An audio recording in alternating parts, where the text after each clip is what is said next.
Então, beleza. Graça e paz, meus irmãos. Amém? Amém. Bom estar de volta com os irmãos depois de 2 semanas de descanso e agora poder voltar com os irmãos para cultuarmos juntos ao Senhor, de fato, é uma bênção. Enquanto os meninos vão saindo, vão abrindo as Bíblias de vocês em Esdras, no capítulo 1.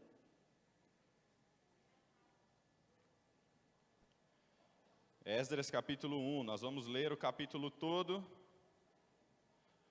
e expor todo este capítulo.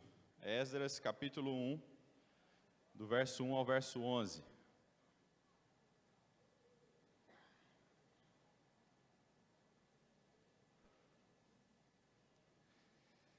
Esdras capítulo 1, do verso 1 ao verso 11. Tá ouvindo, Nel? Então, beleza. Bom demais. Hoje, meus irmãos, a gente vai começar uma série de sermões dentro do livro de Esdras, também pegando o livro de Neemias. Sempre que os irmãos me virem aqui à frente, a partir de hoje, saibam que nós iremos meditar em Esdras. Terminando Esdras, entraremos em Neemias.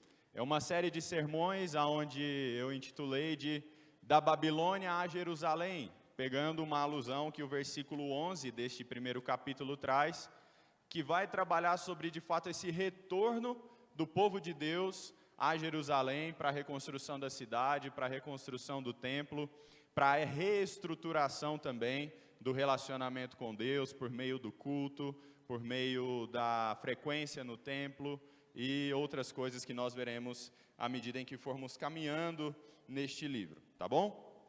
Os irmãos fiquem de pé, por favor.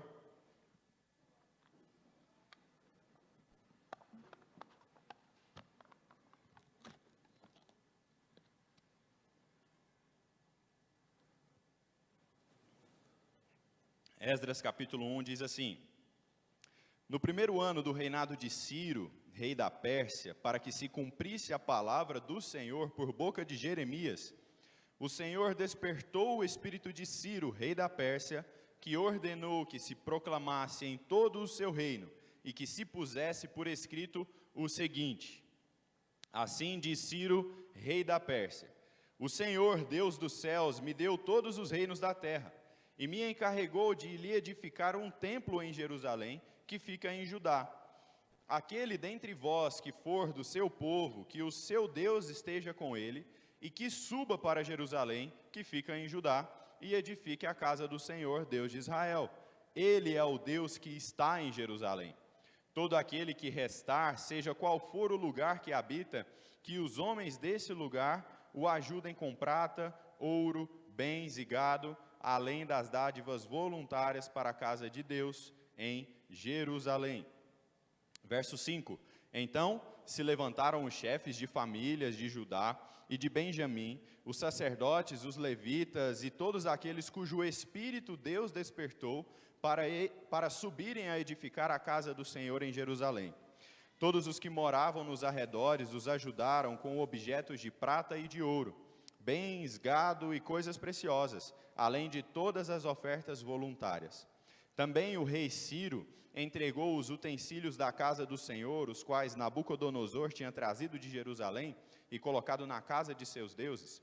Ciro, rei da Pérsia, tirou esses utensílios sob a direção do tesoureiro Mitredate, que os entregou contados a Sesbazar, príncipe de Judá. Eis o número deles: 30 bacias de ouro, 1000 bacias de prata, 29 facas, 30 taças de ouro, 410 taças de prata de menor qualidade e 1000 outros objetos.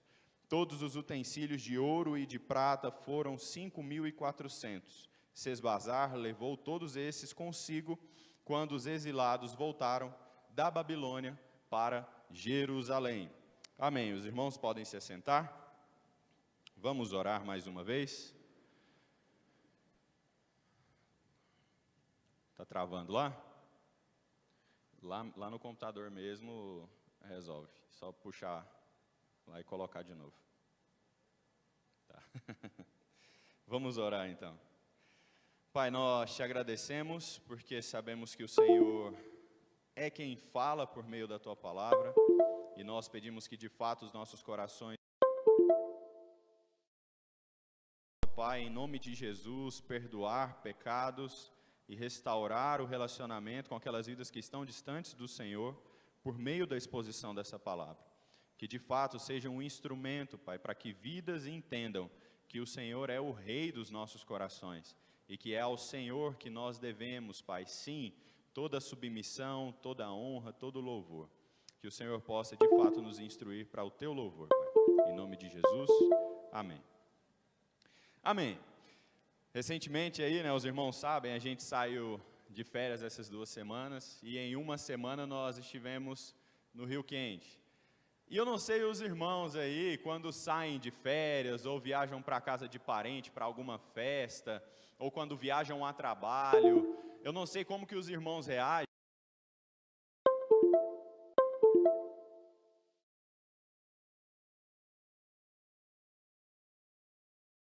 O quarto diferente, o colchão diferente.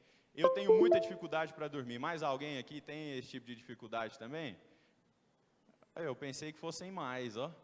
Vocês até que adaptam mais rápido do que eu, então, né? Mas aqueles que levantaram a mão entendem como é que é. E o Miguel também entende como é que é esse negócio. O Miguel, ele nas 3 primeiras noites, se formos pensar assim, na verdade, na primeira noite foi que ele deu mais trabalho. A ponto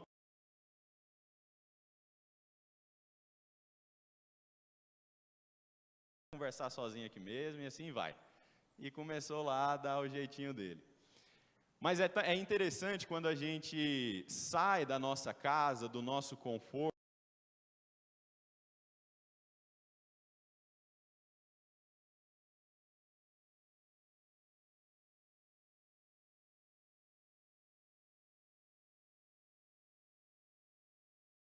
do nosso aconchego, das nossas coisas.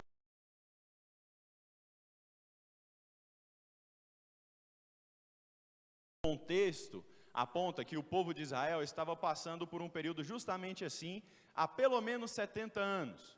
Alguns comentaristas vão dizer que chegava a 100 anos, o tempo em que o povo de Israel estava vivendo em terra estranha. Estava longe da sua casa, longe dos seus costumes, longe do templo e vivendo ali então como cativos em terra estranha. Só que ao contrário de nós, que vamos espontaneamente passar um tempo fora de casa, e assim a gente sabe que o dia que vai, a gente sabe o dia que volta, ao contrário de nós, eles não tinham isso, eles não foram espontaneamente, eles foram porque eles estavam sendo julgados pelo Senhor, e eles não sabiam quando voltariam, eles sabiam que voltariam porque o Senhor havia prometido, mas quando seria, como seria, o que o Senhor faria, eles não faziam nem ideia do que aconteceria de fato para que eles voltassem à sua terra. Mas aí é surpreendente a forma como Deus faz isso, porque Ele diz, no primeiro ano, no versículo 1 aí, se você quiser conferir na sua Bíblia, no primeiro ano do reinado de Ciro, rei da Pérsia, para que se cumprisse a palavra do Senhor por boca de Jeremias. Jeremias já havia profetizado antes do cativeiro, dizendo para que o povo ficasse esperto, porque o Senhor estava observando as suas más obras. Se os irmãos voltarem uma folha aí na Bíblia de vocês, ou dependendo do tamanho da sua Bíblia, na mesma folha vai estar.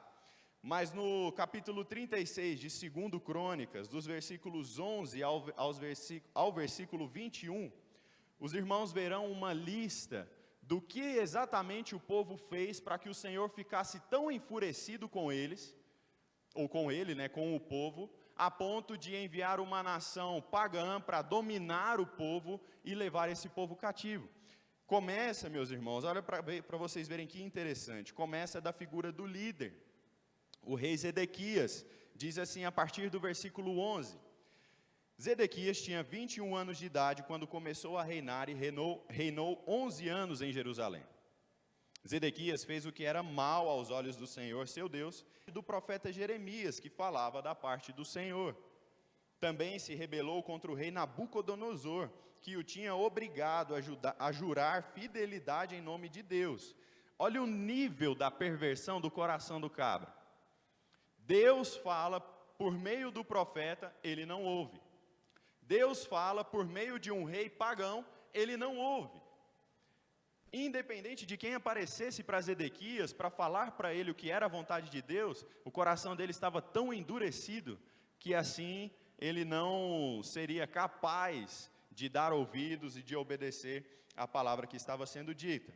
Na sequência, então, nós vemos o seguinte, no versículo 14, também todos os chefes dos sacerdotes, agora o negócio vai descendo um pouco mais, o rei começa se rebelando, e agora também todos os chefes dos sacerdotes e o povo aumentavam mais e mais as suas transgressões, segundo todas as abominações dos gentios.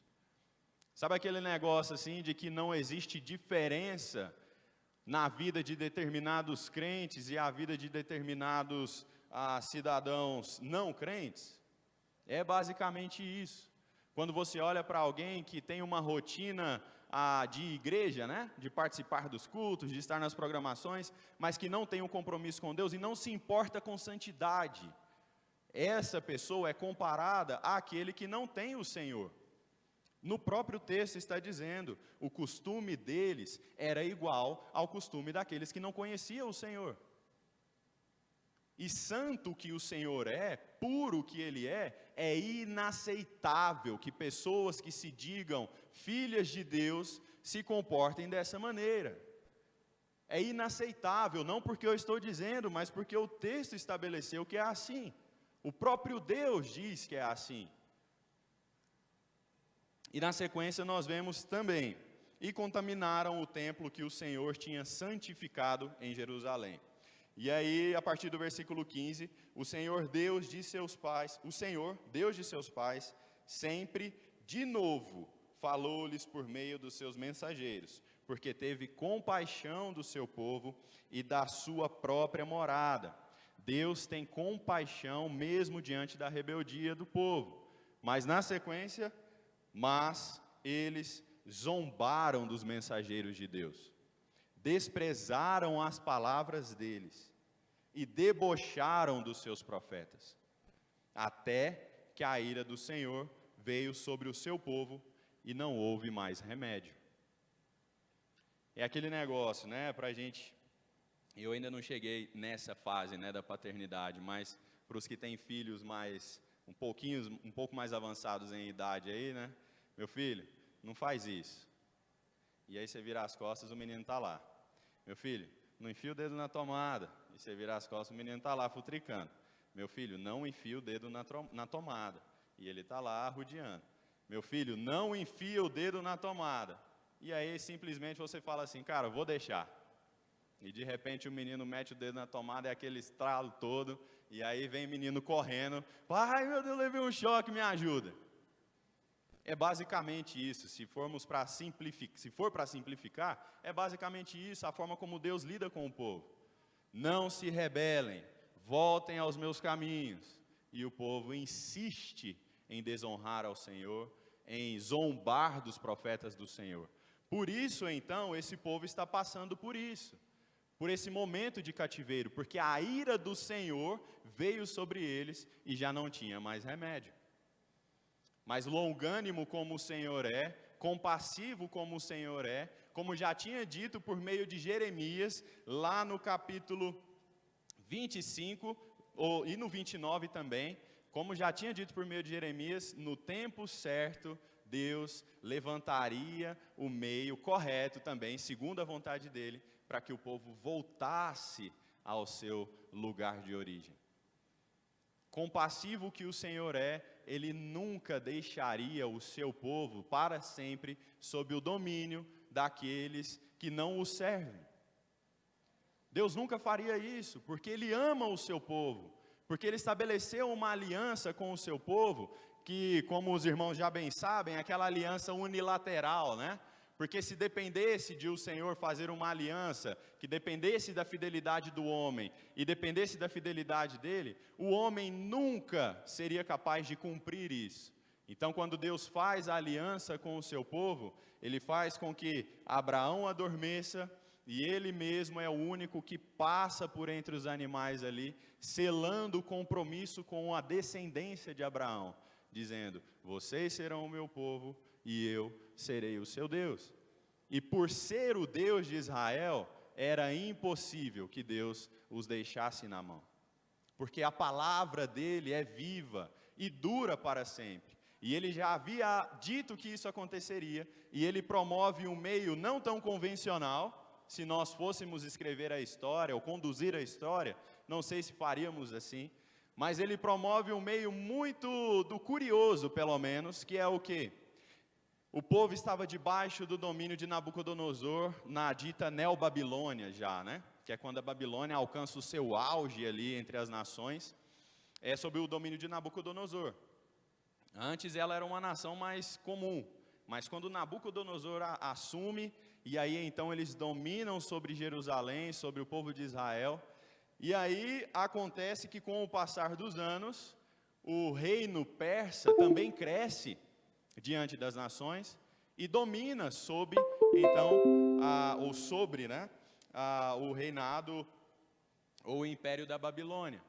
E aí Ciro assume o protagonismo em lugar de Nabucodonosor. Em vez de Nabucodonosor ser um instrumento de castigo agora é Ciro. E é muito interessante que no texto bíblico vai dizer que Deus levanta Ciro como um servo dele. E aí é onde dá sentido ao título da nossa mensagem, que é o Rei dos Corações.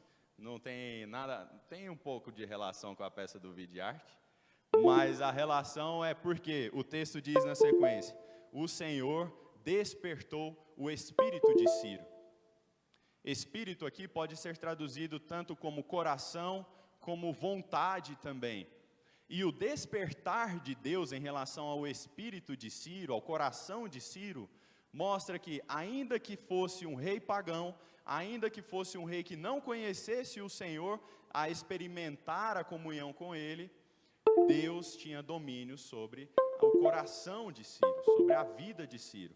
A ponto de Ciro dizer na sequência do texto, os irmãos podem acompanhar aí, a partir do versículo 2, o Senhor Deus dos céus me deu todos os reinos da terra, e me encarregou de lhe edificar um templo em Jerusalém, que fica em Judá.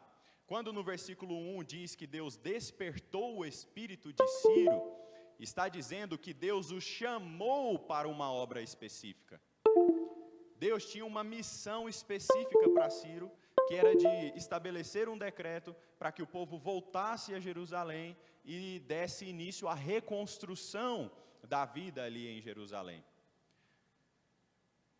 E aí os irmãos podem pensar assim: cara, mas é um tanto desmotivador isso.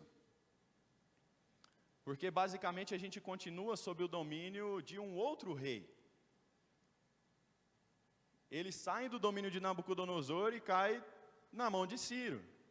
2 reis ímpios. Mas o Senhor estava mostrando justamente isso: independente de quem governe politicamente, eu sou o rei dos corações. Sou eu quem governo as vidas. Sou eu quem dito os passos. Sou eu quem dou as regras. Nada acontece fora do meu controle. O Senhor está dizendo basicamente isso, no início daquilo que seria uma questão que traria muita esperança para o povo voltar para a sua terra. O Senhor está reestabelecendo na consciência do seu povo que Ele é o Deus que domina sobre tudo na terra. A própria fala de Ciro, o Deus dos céus, envolve isso. Porque olha que revelação maravilhosa esse rei recebe, ainda que não conhecendo o Senhor em um relacionamento íntimo com Ele. Ciro reconhece que Deus, o Yahvé, é o Deus dos céus. Não era o Deus dele. Não era ele que Ciro servia. Tanto que quando ele diz aqui na sequência, no versículo 2 ainda mesmo, né? o Senhor Deus dos céus me deu todos os reinos da terra, alguns comentaristas vão dizer que Ciro está incluindo Iavé num exército de deuses, deuses babilônicos inclusive, que deram a vitória para ele. E em uma literatura da tradição, da história e do povo antigo, né? Eles vão dizer que Ciro atribui essa vitória a Marduk, que era um deus babilônio. Ciro atribui essa vitória a Marduk, a vitória sobre a Babilônia. E aí quando ele diz que Deus deu todos os reinos sobre a mão dele, ele está atribuindo isso também a outros deuses.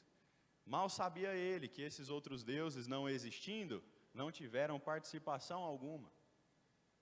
Mas na ignorância dele, o Senhor ainda assim, ou melhor, apesar da ignorância dele, o Senhor o usa como um instrumento para a realização dos seus propósitos. Meus irmãos, isso aqui é um motivo de grande humilhação da nossa parte diante de Deus.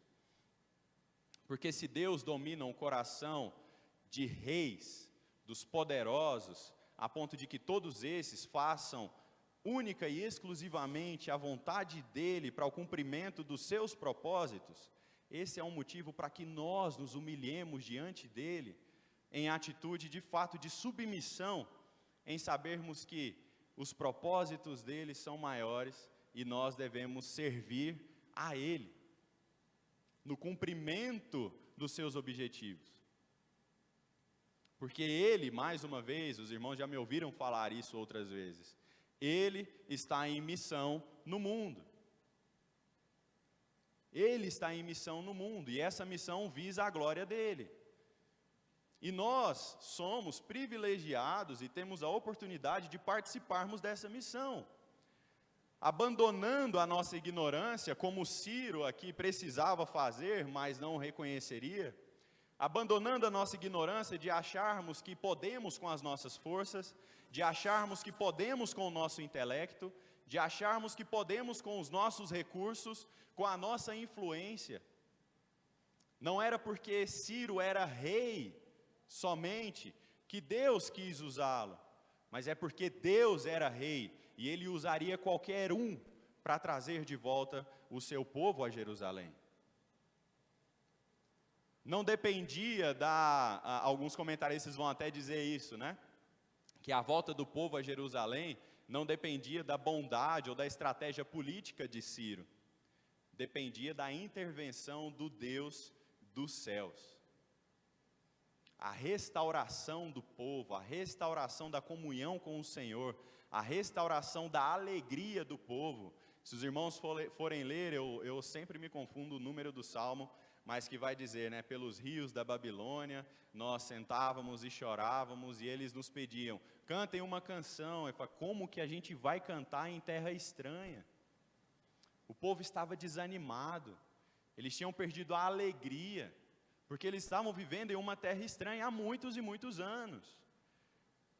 E quando Deus aparece, usando Ciro para estabelecer esse decreto, Deus está dizendo, eu quero que vocês voltem para reconstruir o templo, eu quero que vocês voltem para reconstruir a cidade, eu quero que vocês voltem para reconstruir as suas casas, mas principalmente, eu quero que vocês voltem para que a gente possa reconstruir o nosso relacionamento. Eu quero que vocês voltem porque só fará sentido todo esse trabalho se a comunhão entre vocês e eu estiver restabelecida. E nós, meus irmãos, passamos por um período de muita luta no ano passado. Nós passamos por um período de muitas dificuldades, nós perdemos pessoas queridas, perdemos familiares, perdemos amigos, perdemos empregos, perdemos a chance de ter uma garantia de futuro para aqueles que estavam prestando o concurso, vamos dizer assim, né? Perdemos muitas coisas. E com a virada do ano, nós ouvimos muito dizer que esse ano vai ser diferente. Parece que 2021 é o ano da redenção, né? Agora a coisa vai. 2020 empacou tudo, mas agora em 2021 a coisa vai. Será que isso não passava pela cabeça do povo de Israel também? Ano após ano, vivendo no cativeiro? Eu não sei se passava, só imaginando aqui com os irmãos. Mas se nós entendemos que o coração humano, ele tem basicamente a mesma capacidade natural de criar ídolos para si, é bem possível que o povo de Israel também criou em ano após ano um ídolo na mudança de ano. Nós fazemos de 2021 um ídolo desde já. Esse ano vai ser diferente, simplesmente porque é um novo ano. As coisas vão mudar, eu vou ser mais feliz, as coisas vão dar mais certo, meus sonhos vão se realizar. Meus irmãos, se Deus quiser piorar as coisas em 2021, para tratar os nossos corações, Ele vai fazer. Porque para Ele não importa se vira ano ou se não vira ano, para Ele importa que os nossos corações estejam alinhados com o dEle. Para que a nossa caminhada em anos ruins ou em anos bons seja uma caminhada de eterna gratidão a Ele. De uma convicção de que sendo Ele o Deus, Ele tem liberdade para fazer o que Ele quiser, quando Ele quiser. E bem como Deus dominou o coração de Nabucodonosor para que fizesse a sua vontade, bem como Deus dominou o coração de Ciro para que fizesse a sua vontade, Deus está dominando o coração de Jair Messias Bolsonaro, Deus está dominando o coração do nosso governador, do nosso prefeito, dos nossos vereadores, porque Ele é o rei dos corações. A questão não é se Deus está dominando somente o coração deles agora. A questão é, Deus está dominando o seu coração, meu irmão? É Ele quem dita as regras para você? Ou você está o tempo todo negociando com Ele? Ah, Senhor, eu sei que é assim, mas... Quem nunca fez isso, né? Você lê na Escritura, Deus é muito claro em declarar a sua vontade, e aí você olha para o texto bíblico, você vê a vontade de Deus e fala, Senhor, eu sei que é assim, mas a carne é fraca. Eu sei que é assim, mas eu tenho tantos planos. Eu sei que é assim, mas, Senhor, eu sofri demais, agora eu preciso ser feliz. Isso não é evangelho, meus irmãos. Isso não é vida com Deus. Isso não beira nem a religiosidade. Isso é falta de vergonha. Sendo bem honesto com os irmãos, isso é falta de vergonha.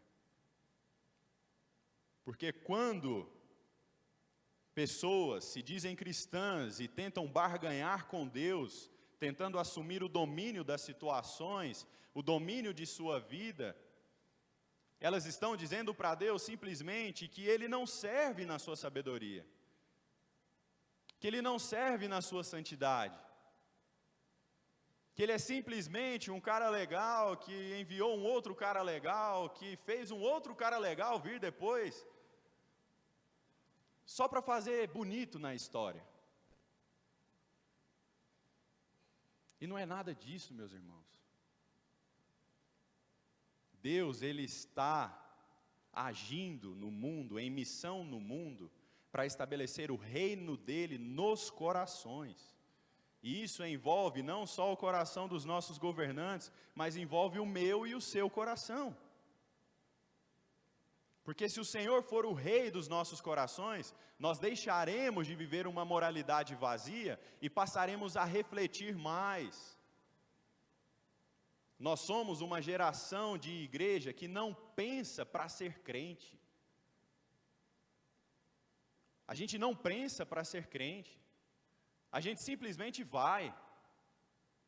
Domingo de manhã, eu tenho que ir para a igreja. Por que você está indo para a igreja domingo de manhã?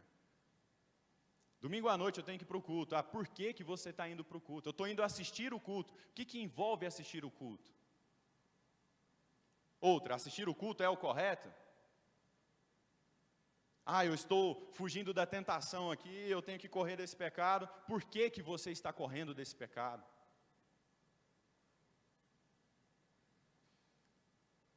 A gente tem conversado muito sobre isso, João Pedro e eu, nessa busca de entendermos a razão pela qual nós fazemos todas as coisas.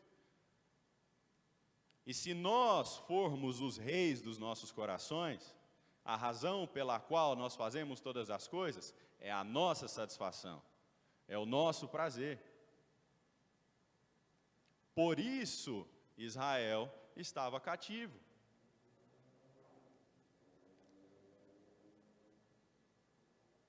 Mas quando nós entregamos a Deus o governo integral das nossas vidas, nós viveremos para agradá-lo, não importa o que aconteça. Não importa do que a gente vai precisar abrir mão.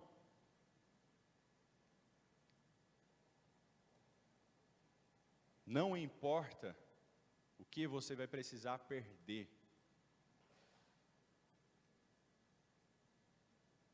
O Senhor quer reinar na sua vida. Ele quer ser o rei do seu coração.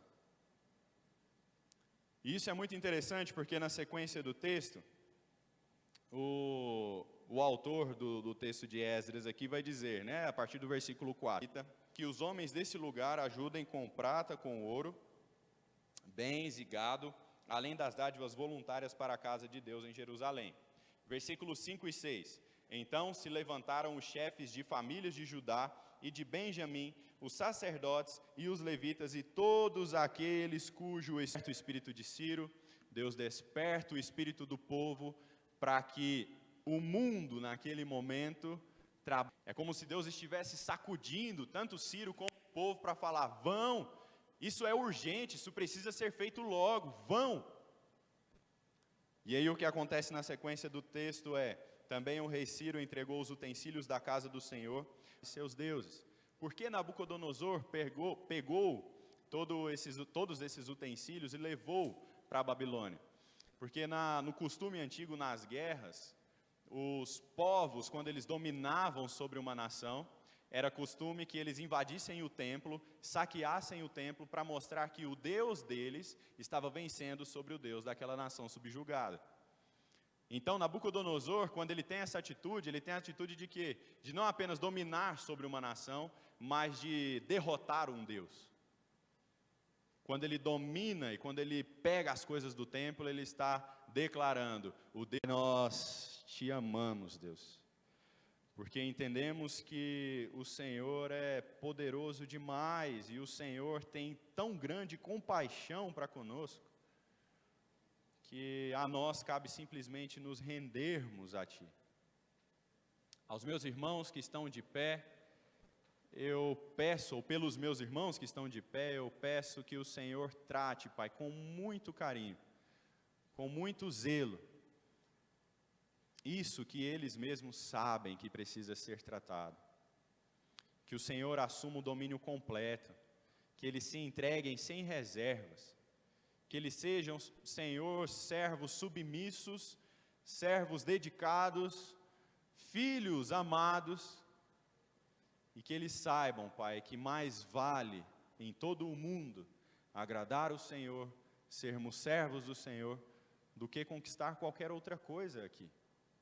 Que eles sejam renovados pelo Teu Espírito, pelo Teu Evangelho, de que no Senhor é possível que os corações deles sejam aperfeiçoados, porque o Evangelho é do Senhor, ele é o poder do Senhor, e ele pode mexer nos corações mais tenebrosos, para trazer luz, para trazer paz, para trazer sentido.